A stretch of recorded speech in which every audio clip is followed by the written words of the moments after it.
Hey everybody and welcome to Boardgame Apprentice. My name is Jared and today we're going to be talking about a buying guide for FinalGirl from Van Games. So FinalGirl is a solo-only game where you assume the role of a final girl, which is a trope in horror movies as the kind of final girl that's alive in the movie. Think Laurie Strode from Halloween, or Ellen Ripley from Alien, or Nancy from Nightmare on Elm Street. Those are all the kind of inspirations for each of these characters here. So in this video, I kind of want to give you a rundown of the core box and then what they call feature films, which are kind of the modular maps and enemies that you're able to play in the game, and kind of help you figure out which one might be the best fit for you. I know this has been becoming more readily available as the second Kickstarter has started to fulfill its wave 1, and I know folks at my store have been kind of asking which is the best one for me to start with. And there are a couple that are kind of clear-cut best for beginners, but sometimes they're not available. So I wanted to give you a rundown of what each of these contain, kind of what I would recommend as kind of a buying order, and hopefully answer any questions you have about FinalGirl. I was lucky enough to pick this up last October, so I've played it dozens of times over the last year with different combinations, and this is truly my favorite solo game. I love it. I hope that this video is helpful for you if you're looking into it. Make a decision which one you may want to get. So without further ado, let's take a look at the core box first, and then we'll start talking about the feature films. Alright, so here we are with the core box of FinalGirl, and this is going to have all the ancillary items you're going to need no matter which feature film you're playing with. And I'm not going to go too much into how to play the game, but just in a quick summary, you are going to be playing as one of the many FinalGirls. You're going to be on a map with the killer, and your main goal is going to be defeating that killer in either defeating them in combat, or some of the killers have special conditions to beat them. You're going to be playing cards on your turn, spending time, and then rolling dice to see if you are successful or not in completing those actions. And so in the core box here, I will say that it is also very nice to store this game. The packing of this game is quite nice. In the core box, you are able to store all of your FinalGirls. So there are 2 FinalGirls for each feature film, and we will go into kind of what their effects are and what's special about them when we get to their respective feature films. Also stored in here are the action cards that you're going to be purchasing and playing to roll dice to see what you're actually going to be doing. Here you have a couple of little heart tokens for tracking health. I have the miniatures here, but if you don't have the miniatures, there are these little magenta and red meeples for tracking the killer and your FinalGirl as you move around the map. The yellow folks here are going to be kind of these civilians that will pop up that you have a chance to save for special bonuses throughout the game. And then the blue, white, and orange are going to be special civilians. Certain maps will have certain events that will go off, that maybe your boyfriend shows up, or maybe your sister is there, and those different colored little guys are for tracking that. There's a couple of health tokens here for tracking final health. And there's of course the dice that you're going to be rolling. You can see they have a star for success, a blank for failure, or if you want to discard cards from your hand to make it a success, you are able to mitigate that a little bit by doing so. There's also a couple of generic little white tokens here for different trackers.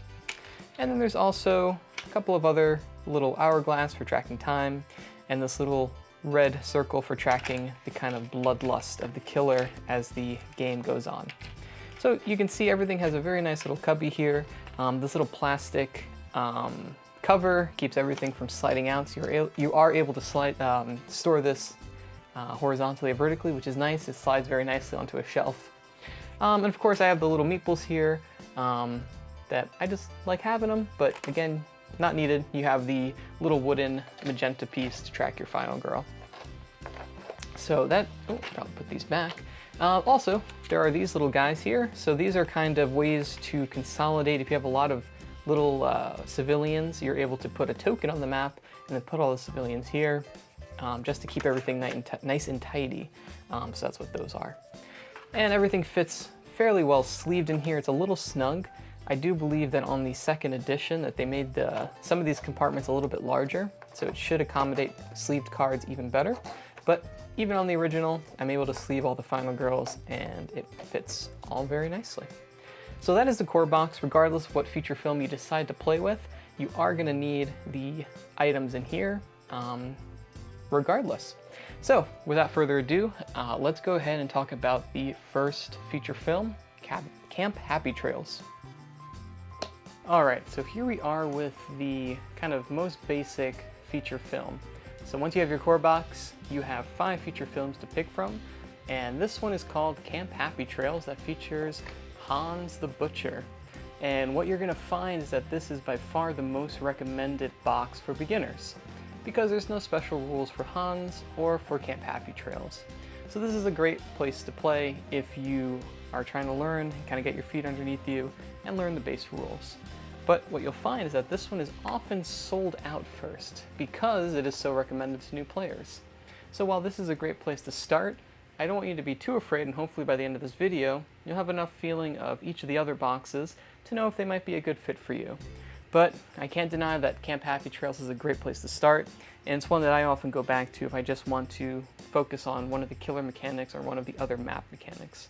I like to slot in either Hans or Camp Happy Trails sometimes. But this is good for us to at least go over the basic anatomy of one of these boxes. You can see they are dual-sided with each of the final girls, Lori and Reiko. One half is going to feature the killer, who is Hans in this case. The other half will feature the map, which is Camp Happy Trails. So, let's start off with our killer Hans. And so similar to the core box, this is going to have a magnetic clasp that will come right off here.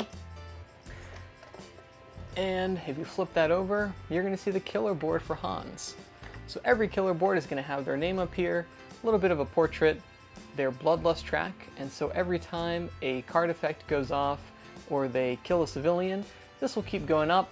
They're going to move faster, they're going to do more damage, they're going to increase the horror, and eventually they're going to be activating their finale and dark powers. Needless to say, as this happens, the game gets harder, and the killer is going to hunt you that much harder. So, Hans here, pretty basic. He has his health up here, his horror. This is a nice place to start. Every killer is also going to come with their own little instruction booklet. You can see Hans is pretty sparse here, other than his pig mask. And the other half is going to have the components for the box, as well as a little bit of lore on Hans, which is cool. And you can see every Hans card is going to be marked with this little very cute piggy. Much too cute for him. He does have a cool pig mask though.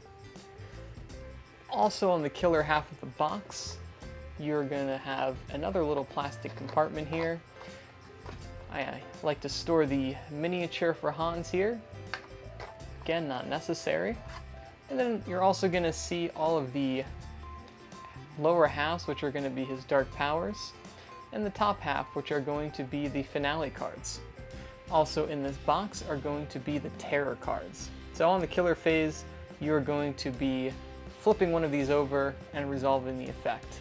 It might be to him hunting you, him hunting civilians, spawning event cards.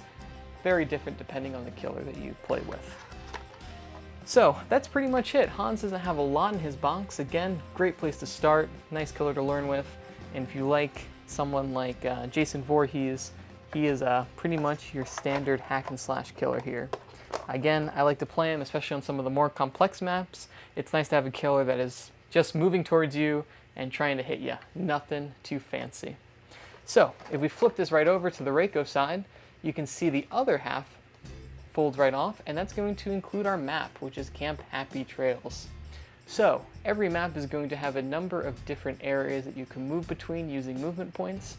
There are going to be these little yellow areas that are going to be where you search for items, and there's going to be these green areas. So as civilians spawn on the map, you can escort them to these green areas and get them out of the map for a reward. Every map is going to have a location where you store items. There's 3 locations here, as well as a setup. So, also it comes with a sheet similar to the killer that's going to have any special rules. Again, pretty sparse, and it has a little bit of background on the location, which is cool. If we look at the compartment for the location, similar to Hans, you're going to have a terror deck. So these events are going to specifically interact with things on the map. So there might be things that cause you fires to break out in parts of the map. There might be things that tell you to flip event cards.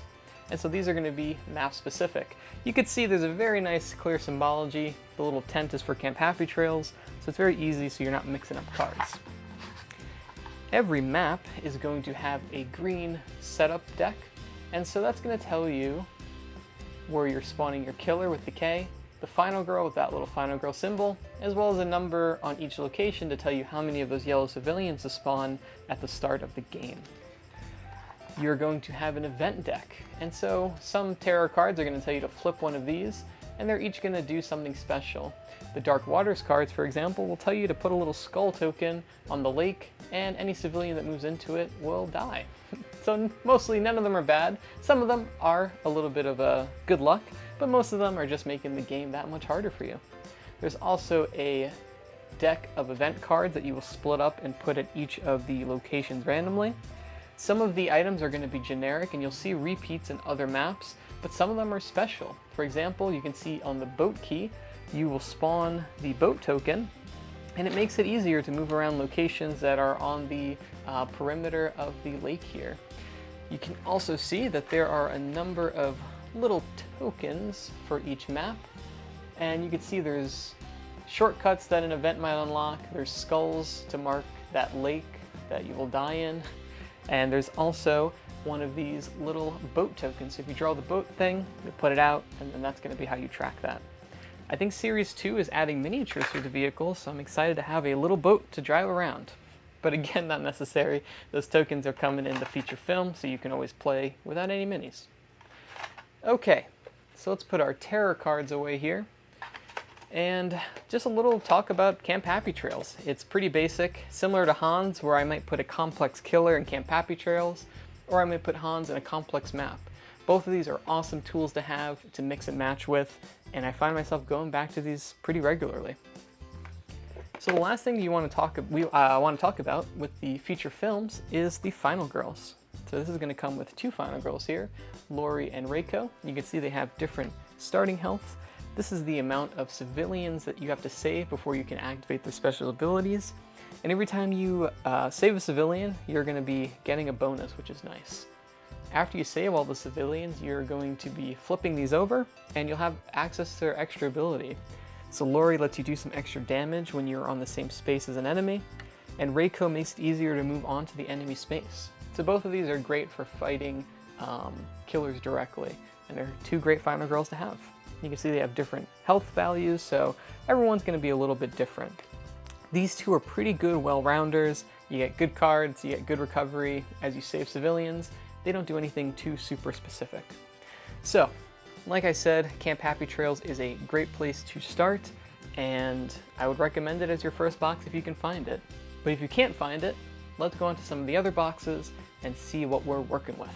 Alright, box number 2, and spoilers, might be my personal favorite box. And this is the killer Geppetto, the Puppet Master, located on the Carnival of Blood. My only second favorite thing to horror movies are theme parks and carnivals, so this setting really hits the spot. And if you like Child's Play or any other killer toy movies, this is the box for you. So, let's get started with the Geppetto side, who is our killer. And you're going to see pretty familiar to what Hans has. He has a terror track, he's going to have a finale and dark power card. You can see his terror track is a little bit smaller and shorter. He has a little bit less health than Hans, so a little bit more frail. But Geppetto's big gimmick is going to be spawning puppets. He is the Puppet Master after all. So he's going to be spawning minions next to him throughout the map that are going to be affecting you. And you can see there's a little bit of a sheet here for spawning and moving the minions. So again, a little bit more overhead with Geppetto. But I personally don't think that moving the minions is all that complicated. They have to stay within 2 spaces of Geppetto, and as long as you're keeping that in mind, that's the most important thing. They have 1 health each, so they're pretty easy to destroy once they're on the map. But there is a cool constant pressure of the minions spreading and going all over the place.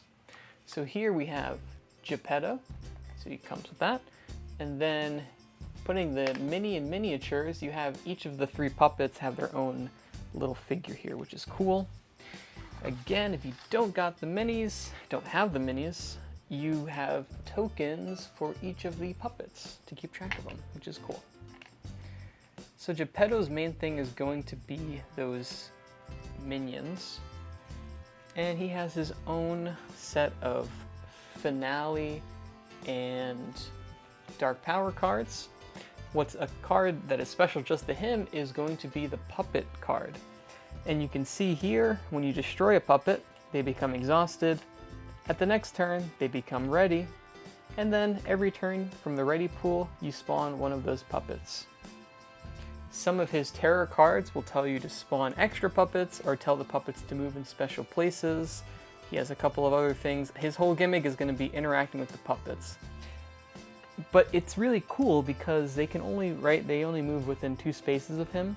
So if you can kind of bait Geppetto or get him into a certain part of the area, it frees up other parts of the map for you to kind of play around. And there's something about these little minions that I just really enjoy playing against them. And I also think he's probably the easiest killer in my opinion to actually beat just because of his low health value. If you get a couple of good items or good rolls, you're able to do, that 8 damage, not too terribly, it's not too difficult to do that 8 damage and you can kill him. So actually from a difficulty standpoint, I think he's pretty manageable, honestly. It is really just the upkeep of the puppets that maybe make him a little more complex, but I don't think it's too bad for a new player to manage that. So that is Geppetto. Let's flip the box over and look at the Carnival of Blood, which I would say is honestly more complex maybe than Geppetto himself. So this is a very cool map. I absolutely adore this map. It has a lot of some of the attractions are like tents and rides and a forest of horrors. It is just really campy. It's a cool carnival setting.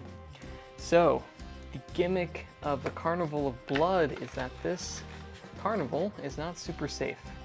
In fact, there are a number of traps that are going to be sprinkled throughout the item deck that are going to cause you some big trouble. So real quick, you're going to have setup cards similar to Camp Happy Trails. Nothing special there. You're going to have a number of event cards. The one I want to highlight is, so we had the boat on Camp Happy Trail, right? So in this one you have the golf cart, and that lets you move around the corner spaces, so that's a really great mobility. I like maps that have vehicles to make it a little easier to get around. But really what's going to be special are the item cards in this one. And let me find one here. Here we go.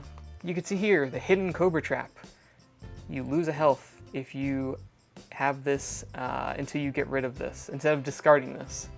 So you can see there's a couple of these red trap cards that are going to come out in the item deck. So usually you just want to be looking for items as quickly as possible because that's going to be helping you survive. But with the carnival, you want to be careful. You don't want to be too weak and risk drawing one of these, and that could take you out of the game. The other special rule are terror traps. And what you're going to see here is these little tokens. They're going to have saw blades and like poison gas and a bunch of different other ones. And those are going to be placed at different points throughout the map. So some events will tell you, some terror cards will tell you to spawn them. And if you walk onto a space with that terror trap, you're going to have to resolve that effect. Again, usually it's very bad to bring civilians into those because it usually kill them automatically. It might do some damage to you. In general, it's a bad time. But I think that it really adds a cool complication when you can't move through certain areas or certain areas are blocked off to you to move around that spot. So personally, as someone who kind of likes horror, haunted houses and that sort of thing, I feel like this map really captures that really well, and I like it. I will say sometimes with some of the other killers, having the traps to manage plus the minions, it can be a little bit of a headache, but I think second to Camp Happy Trail, this is the box or the feature film I would recommend for newer players. Also, there's some really funny event cards in this one. You can see here, similar to Geppetto, there's a reference card here, so you can see if you walk onto the spinning blades, the rope trap, the acid trap, different things are going to happen. There's one really funny card here. How did the tiger get loose? And that will just like, near the animal cages, a tiger will just like escape and start killing everything. A lot of funny cards in this one. I love the Carnival of Blood. So let's put these off to the side real quick. And let's look at the two final girls that are included with Geppetto. And that's going to be Asami, and that's going to be Charlie. And you can actually see this is a good example of the real kind of dichotomy of final girls. Asami at 5 health, Charlie at 7. Way beefier and more of a fighter versus Asami, who is more into looking for items and keeping things under control on the terror level. So Asami just needs 4 to get her ability, Charlie needs 6. Flip them over. Asami lets you draw 1 extra item card and select from them. So if you're picking through item cards, very cool. And you can see she's very specific to the Carnival of Blood because one of her other effects is being immune to item trap cards. So she's pretty free to search through those item decks and not worry about getting a poisonous snake jumping out at her. But regardless of the map, her being able to search for extra item cards is often pretty useful. Charlie, on the other hand, can actually deal damage to herself to take the critical blow action, and that's a card in the core set that will let you just do tons of damage, potentially tons of damage to the killer. So she's really cool, right? You're in your last leg there, you can take that damage to do that final blow. I love, this is probably one of my favorite final girls here, Charlie, just because it's really fun to make those big hits and have some dramatic moments. I didn't highlight this in the last box, Camp Happy Trails, but here every final girl also comes with a signature item. So this is a reflavoring of one of the items that are in the feature film. So you could see instead of a giant hammer, it's Charlie's giant hammer. It's a little bit more powerful and it's only specific to when you're playing with them. It's optional to mix these in. They are kind of pretty powerful, but it's super fun to have the final girl with their item defeating the killer. It makes for some really, really cool climactic moments. So every final girl is gonna have a special item. Sometimes they're like hidden in the box, so I'm not gonna go into detail of what they do, but just be aware that every final girl does have its own special item. So Asami, Charlie, Geppetto, Carnival of Blood, this is what I would recommend as the second choice if you cannot find Camp Happy Trails. All right, let's move on to the next location. All right, let's go back to a classic movie killer that is heavily inspired by Freddy Krueger and Nightmare on Elm Street. Here we are going to be playing on Maple Lane, and we're going to be going up against Dr. Fright, the Dream Doctor. So this is the next 3 that we're going to talk about, I say, change the game probably the most and have kind of the most overhead. So I would say if you could get these to complement some of the other boxes, I'd probably suggest that. But again, I really don't think any box in this game is so over the top complex that you can't manage it yourself. But let's take a look with our killer here, Dr. Fright. You can see he's a little bit lighter than Hans at 9 health. Starting at 4 terror like most killers. He has a terror track. You can see his terror track is a little bit heavier on horror. And if I didn't mention this before, horror is what is going to dictate how many dice you roll on skill checks. So Dr. Fright is where the killers start to get a little weird. He has a cool pitchfork miniature here. So his mechanic, if you know anything about Freddy Krueger, is that he is hunting your dreams. And so you're going to be playing kind of a mini game with him to avoid getting trapped and to eventually deal damage to him. So there'll be certain conditions that will put you asleep. You can see when you're awake, you cannot attack or be attacked by Dr. Fright. So in theory, when you're awake, you're pretty safe. But you're going to have to enter that dream world to do damage to him eventually. So there'll be certain triggers that will cause you to fall asleep and enter the boiler room. And you can see victims will not follow you during movement and cannot be saved. So when you're asleep, it is just you and Dr. Fright. And so he has a little instruction booklet here. I think he might have the longest special rules out of any killer. And that's because his awake asleep mechanic is a little bit complex. And so once you're actually in the dream world and asleep, you'll still be moving around the map as usual, but you're going to be avoiding Dr. Fright. And so you can see here, each of these killer cards is broken up into 4 quadrants, and every card is going to have Dr. Fright in a different location. And so what you're going to have to do is to move your sleep card to uncover 2 of the quadrants here. And so it's kind of a cool deduction game because you know he's going to be on one of the 4 quadrants. So as you start to uncover them, you actually have a little bit more information to hopefully avoid him. You can get unlucky and, just reveal him.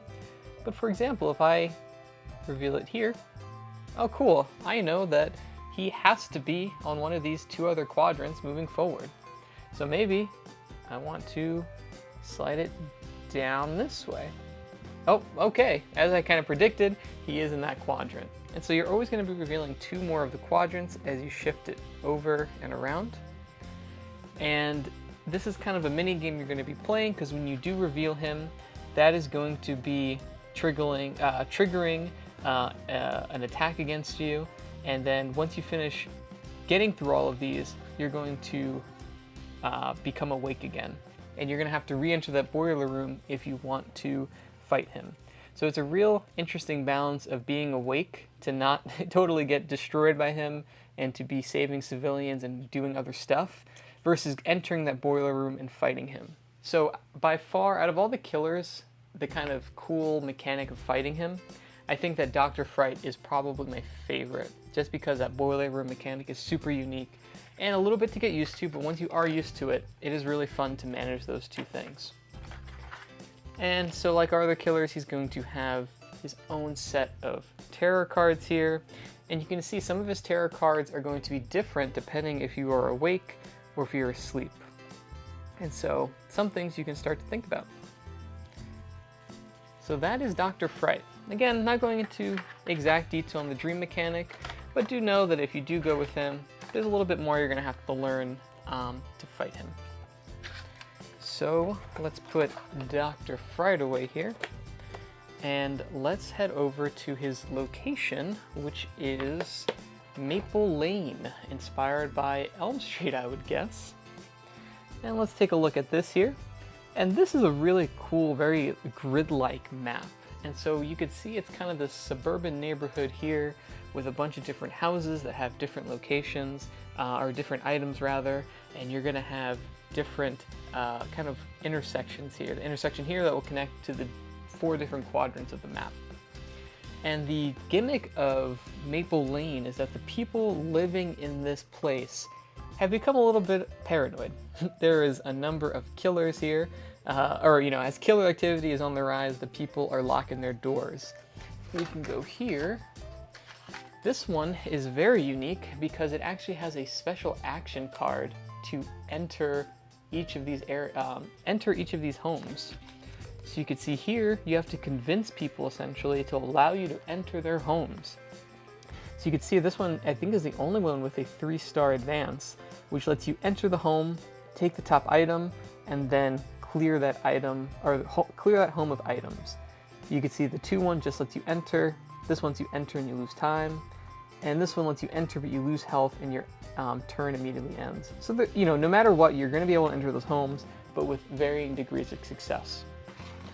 The other interesting thing as far as the item goes, if you remember on the other maps we looked at, they had 3 item locations. Maple Lane is unique in that it has 4. And so each house, there are 3 houses in each of these areas of the map, and each house is going to have 1 item each. So after you successfully search the house, you're going to be putting one of these X marks on it, and you can no longer search that house. You search it, you search it, you search it, you clear the entire northwest deck. So there's going to be 3 items, 1 for each house that you'll draw randomly. You can see this one has by far the most amount of tokens because a lot of them are just X's for the homes. So that's why there's so many tokens for Maple Lane here. The vehicle of choice in this one, I believe, is the bike. Which you can see here, the bike token, it lets you move around these streets a little bit easier. But the convince mechanic is not super complex. I actually think it pairs pretty well with Dr. Fright because you're doing so much with the boiler room. It's nice that it is harder to move into locations, but not too much going on in all honesty. You can see some of the items are pretty neat. The bicycle here. Your setup card's pretty normal. And then you'll see that some of Maple Lane's events are going to call out the intersection, street spaces, which are non-home spaces, and a couple of other events.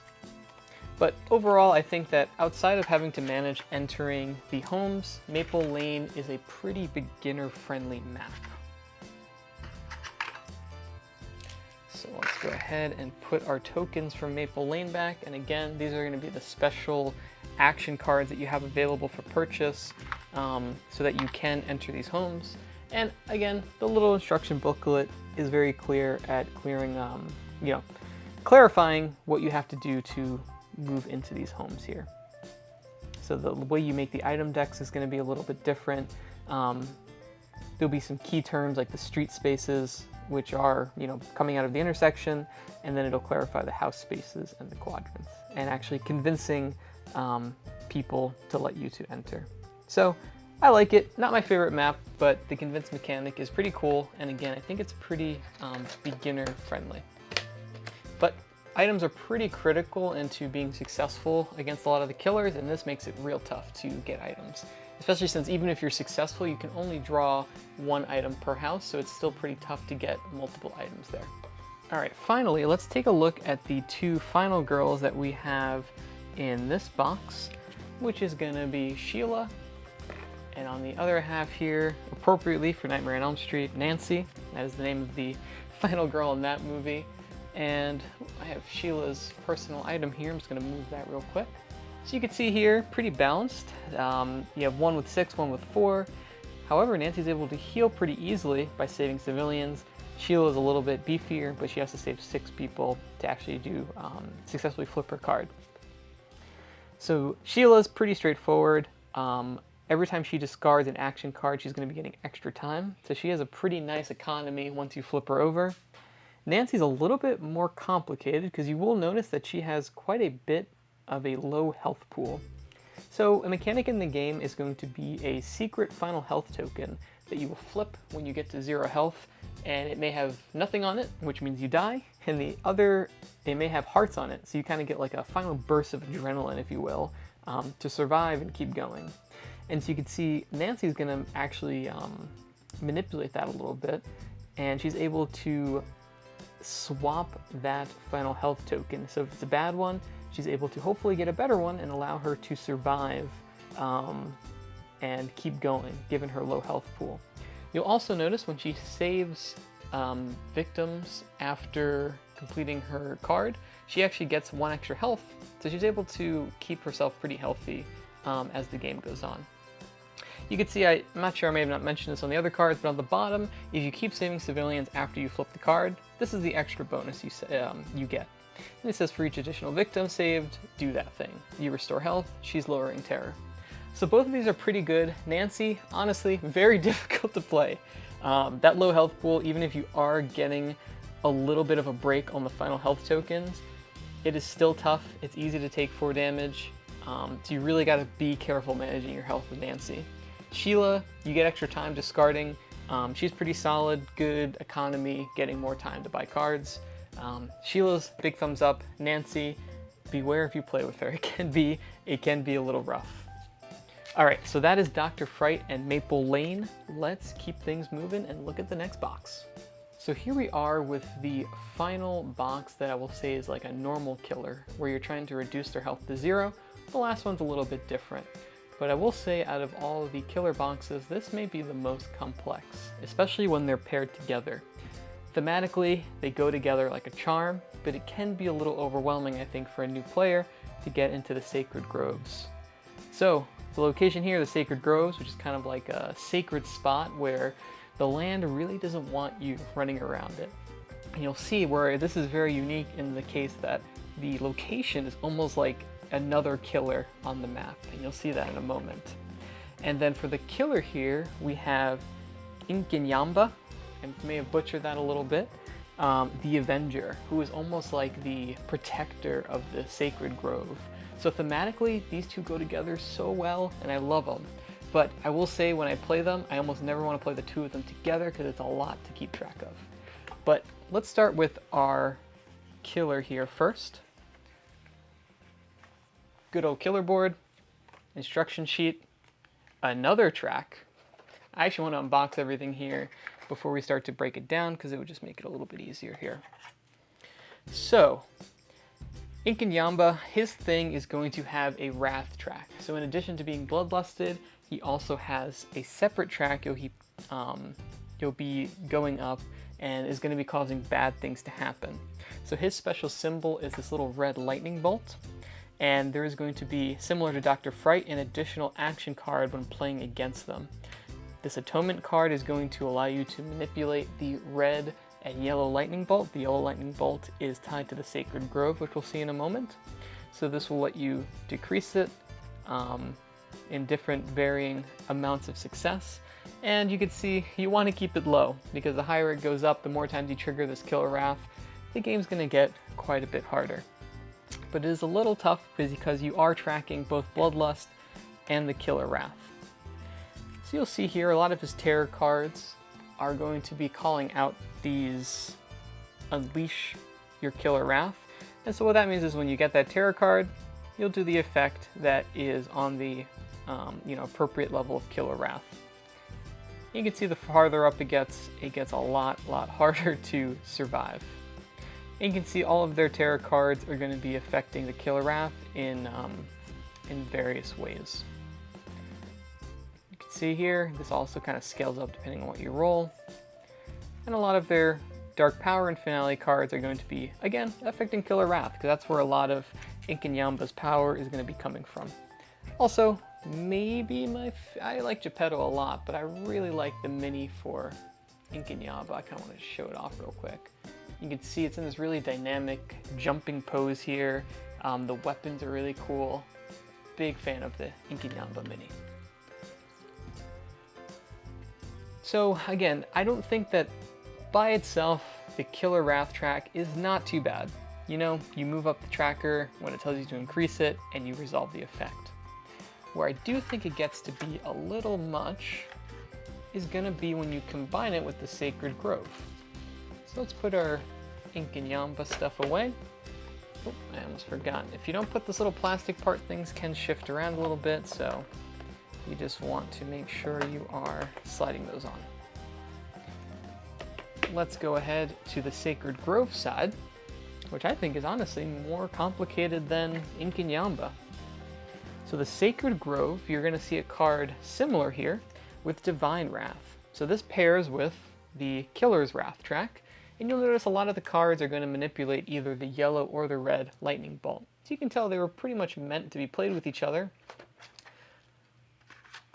But here, actually what I'm going to need, I almost forgot, is I actually need the Killer track here, just to show you what I mean when I say the map is almost like a second killer, because it is actually going to go in next to it here. So this is with the Sacred Grove. This is like the Sacred Grove Bloodlust. And you can see when you reach these certain levels of Bloodlust, in addition to things changing for the killer, things are also going to change for the map. So you can see here, you're going to be increasing the lightning bolt in different spots. You're going to be killing victims in different spots. You're going to be increasing the Divine Wrath in these sacred spaces. And so the sacred spaces on Sacred Grove are these red locations. You can see them throughout the map there. So in addition to that, you got to keep track of the Bloodlust track for the map. And thematically, I absolutely love the idea of this zone almost fighting the final girls who are hanging out here. Even the terror cards are pretty funny. No one will notice if I break off one of these pretty branches. Let me just carve my initials right here. If I climb on top of that statue, I can get a killer selfie. Just a lot of like the idea that this area is able to be vindictive and get revenge on people who are kind of being jerks there. I just really love that thematically. I think it's super cool.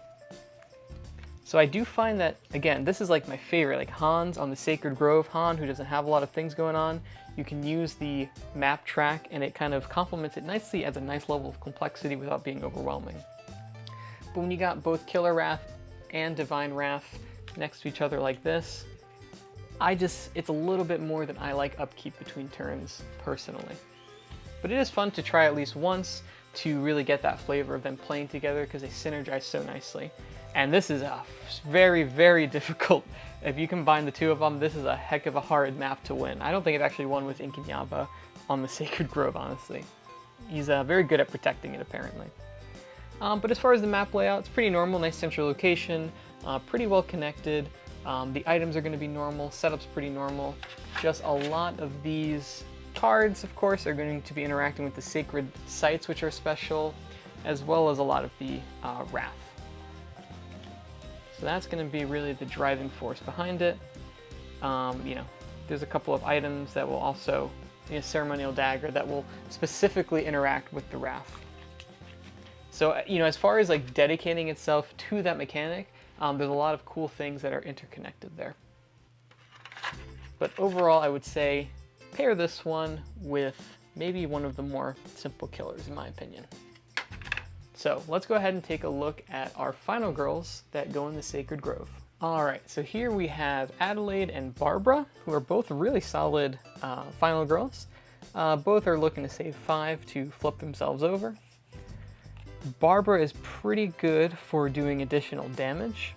Victims will move with you into the killer space, so there's a base rule that you cannot move through the killer with the victims, they're too afraid. The Barbara is able to lead them through that, so if you're trying to save victims, it opens up the map quite a bit when you're not afraid of the killer.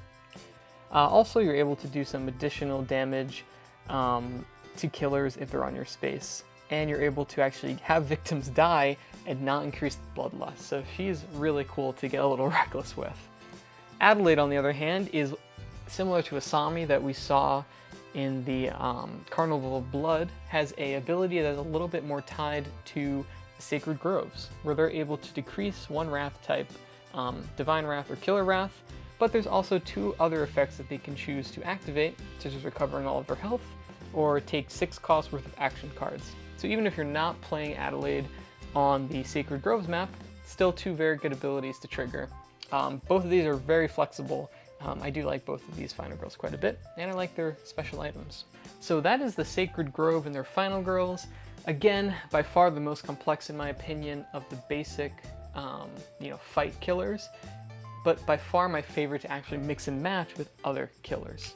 So with all of the kind of normal ones out of the way, let's go ahead and switch to the feature box that really changes up the game, I think, the most. Final box here from Series 1, which is going to be the Poltergeist Haunting Creech Manor. For all of you Poltergeist or Conjuring or any other ghost movie haunted house films, if you're a fan of those, this is going to be the box for you. But the Poltergeist is special because you can't fight a ghost with regular corporeal weapons, can you? To be able to defeat the Poltergeist, there's going to be a special mechanic tied to item searching. So, as I kind of alluded to before, this really switches the game up quite a bit because it's not just about fighting. You can see the Poltergeist here has no health value because you can't beat it with conventional weapons. So in here, we have what we're used to, the bottom half, which is our dark powers. Up here are finale cards, and then a set of tarot cards. But what is special with the Poltergeist are going to be these 2 items that are going to spawn, they are going to shuffle into the item decks no matter what map you're pairing with the Poltergeist, and that's going to be Carolyn and her stuffed animal, Mr. Floppy. And what's important is that you're going to actually need to get Carolyn out of the map in order to defeat the Poltergeist. So you can see here, it's a little nice buff when you get her. When Carolyn joins you, remove all minor dark power cards from play. You must escape with Carolyn to win the game. Carolyn cannot be killed or discarded for any reason. You cannot place her in your backpack. So she does take up one of your hand slots when you find her. So once you get her, you really want to kind of get out as quickly as possible. Mr. Floppy, you don't need this little bunny to get out, but some of the dark powers will actually require you to also find Mr. Floppy, or else Carolyn will not leave. So that's why he's added in here for a little bit more of a complication. Although, while you're not going to be fighting the Poltergeist directly, there are a couple of cards in the tarot deck that will actually spawn enemies that you have an option to fight. You can see there's a scary clown, very inspired by Poltergeist, and some of the other things will interact with Caroline. So, not totally useless to have items, weapons against her. To be totally honest, the Poltergeist, a lot of people will make this out to be like, wow, this is like a radical change, this really makes the game different. And while it does, I don't think it's super complicated. I don't think this is a terrible first box to get if you have no other options. Because a lot of the setup is just changing the items to put Carolyn in, and a lot of the special rules are just basically you can't attack the Poltergeist with weapons. That's kind of the most important thing. So I really don't think it's super difficult to learn with the Poltergeist. While it does change the win condition a little bit, not super complicated outside of that, honestly. So the Poltergeist is the ghost of Creech Manor. So let's go ahead and take a look at that map right now. Once I put our Poltergeist friend away, let's flip it over and look at Creech Manor, which is one of my favorite maps. Another one I really like to mix up with other killers.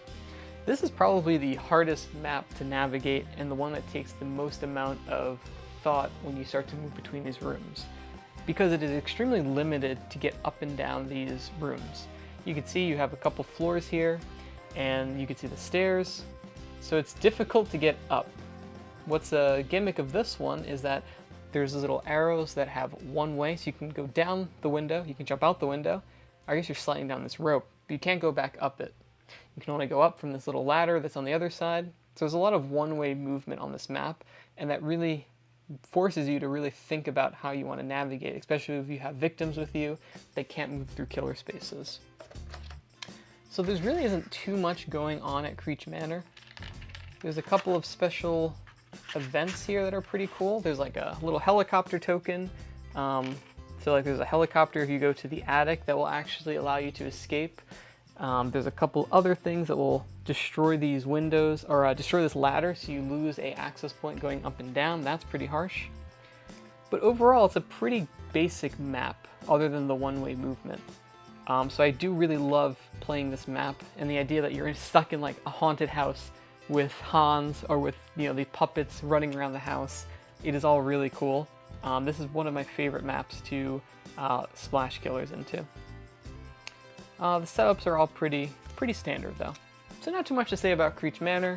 It is really difficult with the Poltergeist, I find. The Poltergeist will cause people to panic, which essentially forces them to move into different rooms. So sometimes they will go through these one-way spaces that you really don't want to go down, but you will get forced to if the Poltergeist does something nasty to you. But overall, Creech Manor, one of my favorite maps overall. So let's put this over here. Let's take a look at our final girls from Creech Manor, Selena and Alice. You have a 6 savior here with 4 health and a 4 savior here with 6 health. Selena is particularly effective against the Poltergeist because when resolving search actions, roll 2 additional dice. So rolling extra dice in this game is going to be critical to success, and being able to do 2 more for the search and get through that item deck quicker to find Mr. Floppy and Carolyn is going to be really helpful. Alice, on the other hand, is kind of generally good, where you can choose a named action card. So those are going to be the cards you're playing on your turn. And then for the remainder of the game, whenever you play that action card, you always roll exactly 5 dice, regardless of the horror level. So Alice, you could actually name the search card if you wanted to, and then you'll be rolling 5 dice. Max is 6, so that's 5 is pretty good for that action. So she's pretty good if you know you want to keep repeating one action. Rolling 5 dice is always pretty good. So Selena and Alice, both pretty good. Selena a little more niche with being able to just do better searching. But again, searching, finding items, getting weapons, always pretty good to do. But both 2 solid final girls. But overall, I think that Creech Manor, if you can't find Camp Happy Trails or Carnival of Blood, is a great first option. But now that we've done a quick overview of each of the 5 boxes, let's go ahead and I'll tell you kind of what I would recommend as far as the buying order, depending on what is available, and kind of my ranking of which ones I would suggest for a new player. Whew, so that was a lot to go over. So that's all 5 maps, all 5 killers in each of the feature films for Series 1 of Final Girl. I think that you can't go wrong getting the core box and any of them to start off with, but let me give you my opinion on what I think you should go with if you're just getting into the game for the first time. So the first circumstance is, let's say you go into a store or online and you see everything is readily available. What order should you get them? In my opinion, you obviously got to get the core box. Afterwards, I do think that Camp Happy Trails is still the best first option if everything is in stock. And then after that, I would probably get one of the more complex boxes to complement that. Something like Dr. Fright, Inkanyamba, or Creech Manor. I think those all go well with Camp Happy Trails because you can always swap in the simpler Hans or map and pair that with the other things if you just want to learn one at a time before smashing them all together. But let's talk about the circumstance where maybe Camp Happy Trails is gone or something else is out of stock. Usually Camp Happy Trails, in my experience, is what I've seen gone most often. Carnival of Blood with Geppetto is the best first box, and then pair that up with something like Creech Manor. I think that Carnival of Blood Geppetto with something like Inkanyamba, those are both somewhat complex things that don't mesh all that well. So I would say Carnival of Blood, Creech Manor, and then something like Inkanyamba or Dr. Fright. And whenever you see Camp Happy Trails available, I would scoop that up because I do think that it's just a really good place, especially if you just want to practice or try different Final Girls. It's a nice base level ground to start with. How about my personal opinion as far as the 5, as someone who's played it, I think almost every combination with map and killer, dozens of times over the last. My personal favorite is Carnival of Blood. I like the traps, and I like Geppetto's minion mechanic, followed by Inkanyamba mixed with other maps. I don't really like them together. Followed by Creech Manor. I do like the Poltergeist mechanic, and I hope Series 2 offers some other alternative win conditions. Then Hans and Camp Happy Trails. You can't go wrong with Friday the 13th. And then probably my least favorite from Series 1 is the Dr. Fright. While the boiler room mechanic is very cool, I find that shifting the cards on top of each other is very fidgety, and sometimes you can accidentally reveal one that you didn't want to, and you kind of know where he is, and it's always hard to keep yourself honest of like, oh, I kind of did see his silhouette there, I know where he is. So I always had the most trouble with that one, but I do like the Maple Lane map a little bit more, so that one's always fun to pair. The idea of Hans running around a suburban neighborhood, bashing indoors, that's pretty fun. Honestly, all of these mixed up offer really cool narratives that you can kind of play with as you're going through it, and it's really fun. And honestly, all the Final Girls I think are pretty balanced. I think that any box, they always pair well with the box they came with, and they all splash in pretty well, honestly, especially some that allow you a little bit more item searching. It's fun to try that out in different map locations. But I really don't think you can go wrong. I'm looking forward to Series 2, which I backed and should be coming in within the next month or so. So if you want to see a similar ranking to what I did with this video and an overview, feel free to let me know. I'd be happy to talk about it. If you want to know any specific pairings and how they work out, let me know. Or if you want to see a playthrough of a specific map or playing that you want to learn a little bit more about, I'm happy to record that. Because I do love Final Girl quite a bit. By far my favorite, solo game. Especially as a huge horror fan and a person who just likes to roll some dice, and it can be a little bit of a crazy game, but again, the story that it tells while you're playing, I think makes up for it, any craziness that can happen while you're playing. So I hope if you're able to find Final Girl out there, you enjoy it. If you backed it on the recent Kickstarter and you're getting it, let me know what you think. And if you want to see any other content with Final Girl in the future, let me know. But thank you for watching Board Game Apprentice, and I will see you on the next video. Thanks for watching the video. If you liked it, consider giving it a thumbs up and subscribing for more content like this. I also have an Instagram and Twitter where I post thoughts and pictures of games I'm playing throughout the week. I'd love to see you there. Again, thanks for watching, and I'll see you on the next video.